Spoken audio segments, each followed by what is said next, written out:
this is Mr. Dice again, your business teacher and business consultant, and today we continue our journey throughout the marketing mix and finding more about the mysteries of what built this mix. In our previous video, we have discussed and consumed everything that is related to the first P, which is the product, and now we'll be focusing on the second P, which is price. And well, we're going to have another video on the specific pricing strategies or pricing policies that you can apply in building your price. Until we get there, I think it would be very important that we understand correctly what price is and its relationship with demand and the challenges that we might be facing as managers in trying to actually put the right price when it comes to something that we're trying to sell. In a previous video, we have already discussed about the relationship between price and demand, so we're going to try and skim it in this video and just make a small recap when we reach to that point. First of all, let's define what price is, and for the purpose of this exercise, I have opted to come up with an informal definition, or a definition that is not by the book, but it's extremely easy to remember. So price can be seen as what someone would pay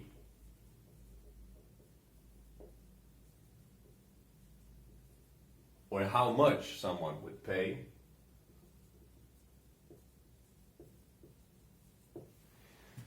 to either get, use, have, own, and why not, or even enjoy your product. How much someone would be willing to actually pay to get or use or have or own or enjoy your product. Now, for this reason, price is a vital component of the marketing mix. It's a vital component of the marketing mix, especially because it has an interdependent, as we already know,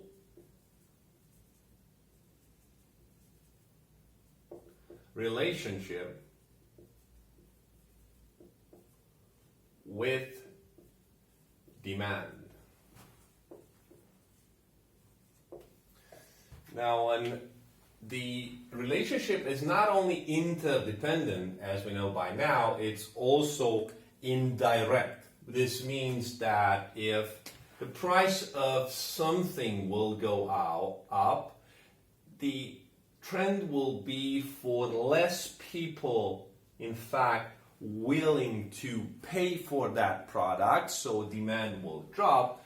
But there's also the third effect over here, which means that more and more producers will try to make more of that product because their profit margins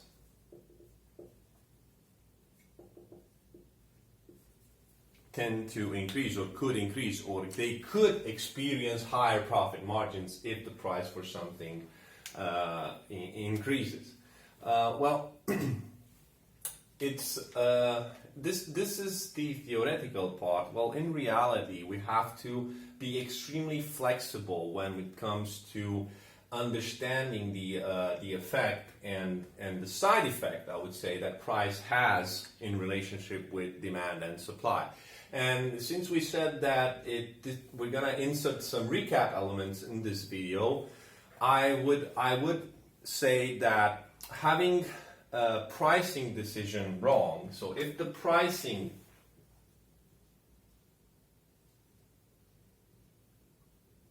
is wrong, it will have catastrophic effect. In fact, I might even go as far as saying that it might completely cancel all the hard work that was done in market research and in product development.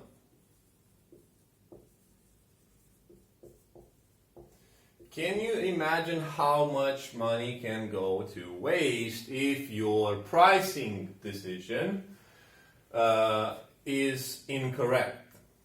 Well, the market will tell you very quick if you did the right thing with price or if not. So there is this potential jeopardizing scenario in which if we nail it wrong when it comes to pricing, we completely cancel our efforts and investment in market research and in product development. And this is because we need to understand the core that we mentioned over here, the interdependency between price and demand. Now, this indirect relationship, as you already know, is known as price elasticity of demand. And we know from previous videos that it can be elastic, inelastic, or unitary. Now, I don't want to offend any economist that might watch this video or, economics itself as a theory. There's also perfectly inelastic or perfectly elastic. But I just mentioned these three because you're either in a situation in which demand will have a dramatic shift as a result of a change in price, which is elastic. Demand will have no to little effect as in a change because you change the price, that's inelastic. And if demand changes with as much as you've actually changed the price, then you, or in this scenario where price elasticity of demand is unitary. But in order to actually understand where is this relationship between price and demand going, I would invite you to reflect on some of the key questions that I also ask myself whenever I'm conducting such an exercise. So one of my first questions would be, how unique is my product? Okay. The second question I would have is, how vital is my product? Well, this is very applicable to drugs in general and in the pharma industry, because if I'm addicted or if my life depends on a certain drug, then that's vital for me. And if I'm the only producer, well, then you can guess how the PED will be in my case. The third question would be, in case someone makes a purchase of my product, how will that impact their budget?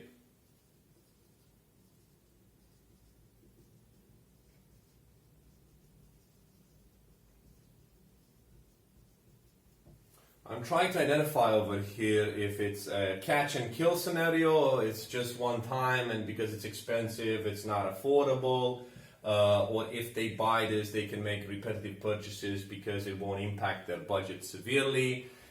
Is there even room in their budget for such a product at such a price? Well, there is the tricky question which we all like to fall in love with and say that, clients are loyal, but I consider it fair to ask myself when I reach this point is, how loyal are your customers? Okay? I'm asking this question because the follow-up question that comes over here is, how many alternative products are there on the market? How many alternative products are out there on the market? And last but not least, I tend to ask myself, how popular is my product? Is it a must-have? Do I die for it? Is it something that goes with a trend?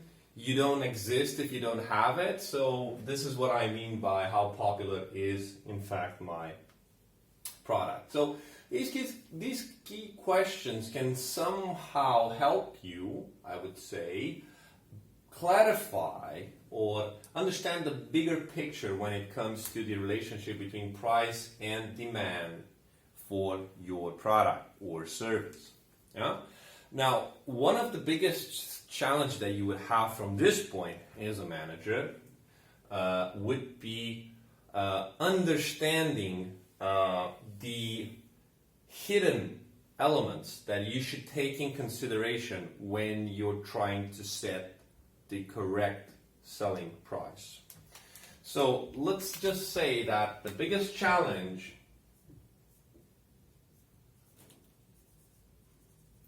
in setting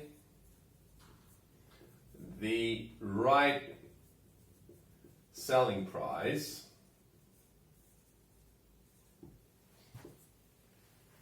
remains somehow masked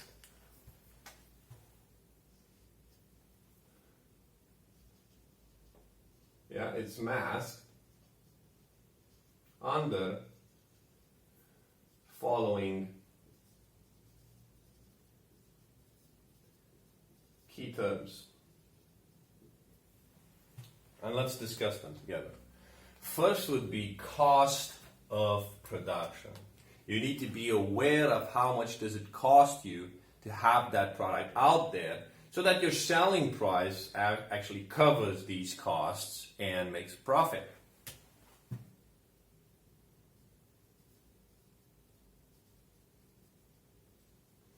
Second one would be prices that my competitors actually put out there.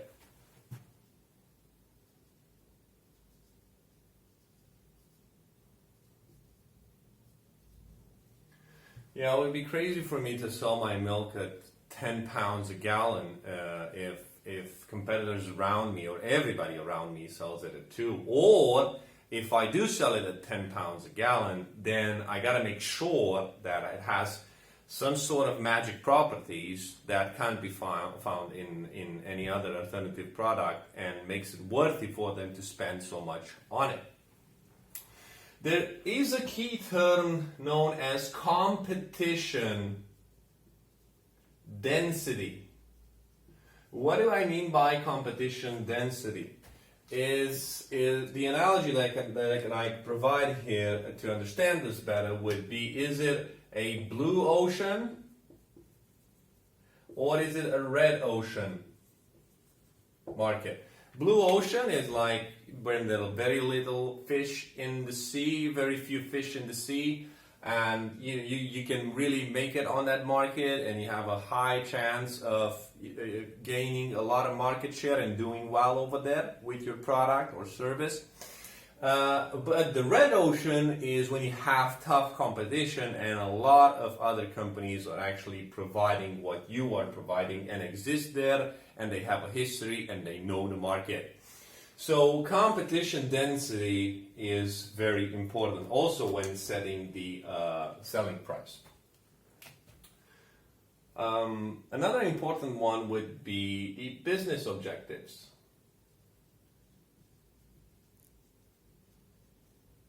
That I actually have. Well, if you're in survival mode with your business and you're just launching a product, your objective would not be to make profit out of selling the products, but would be to just get them on the market, being adopted and purchased by the early buyers, and then getting familiar with your brand and your product so they can make repetitive purchases, hoping that in time you might increase your price. So it depends very, very much on what kind of objectives and in what phase are you with the business and the product, so that this could be extremely, extremely different from company to company. Then you have the manager's objectives.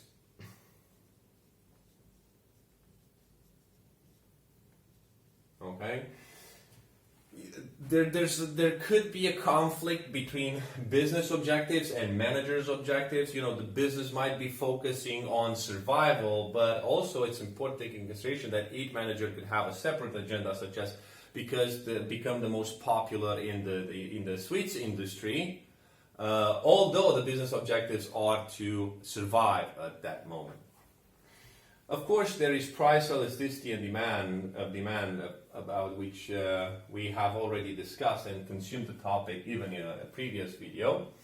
And it's really important to be aware if the product is something new that is being launched out there or it already exists. Okay? If the product has a strong brand behind it, it's also something that could significantly influence the way you're going to be setting the price out there, because a brand speaks for itself, and brands in general tend to have higher margins and higher profits. And of course, for that to happen, you have to have a higher selling price. And last but not least, if your product is or is not, in fact or in reality, a loss leader.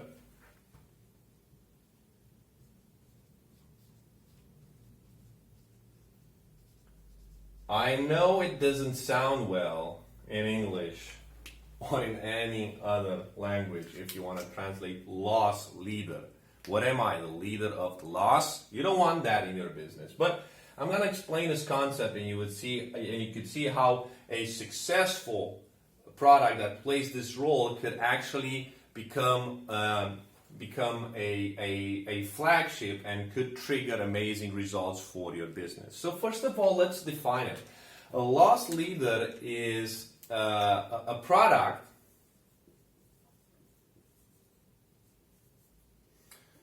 for which we set a low price.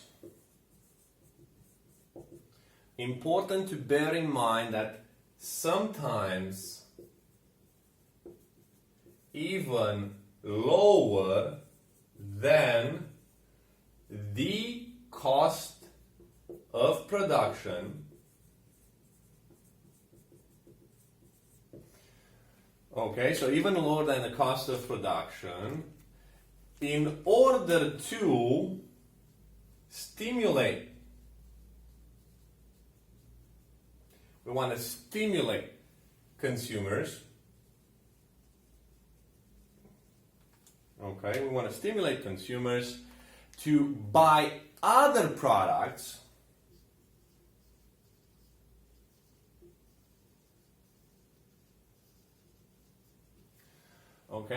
that are sold together with it. Okay, best examples I can give you over here would be printer,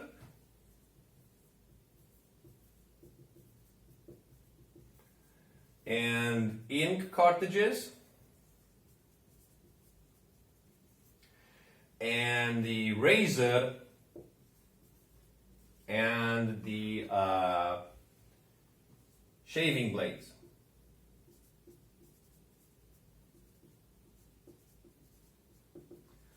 Have you ever noticed how expensive are the replaceable blades if you want to buy them in comparison for when you actually make your first purchase and you actually get the stick, the razor stick with them? Okay, so it's kind of shocking to see that you could get them together at a lower price sometimes, or at the same price that you would just get the shaving blades. Well, the secret is over here when it comes to a loss leader is that the loss, so the loss encounter with the sale of a loss leader, okay, is recovered sometimes not only just recovered, even make more from the profit of other products sold with it. So don't worry. You might not make nothing or have a loss. You sell one razor stick, but that guy buys blades for an entire year to shave with the same razor stick. So this is how you make profit. This is how you cover your loss. So these being said, bear in mind that setting the price of a product that you're about to sell is not an easy task. You need to take in consideration the relationship you have there with demand, the market you are in. Ask yourself some key questions. Look at some of the masked key terms that influence this decision of yours when it comes to selling the price, and have faith even if you have a loss leader in your product portfolio, because you can make real money with it. Thank you very much for watching this video, and don't forget, if you have any queries, just drop me a line and I'll help you pull it through.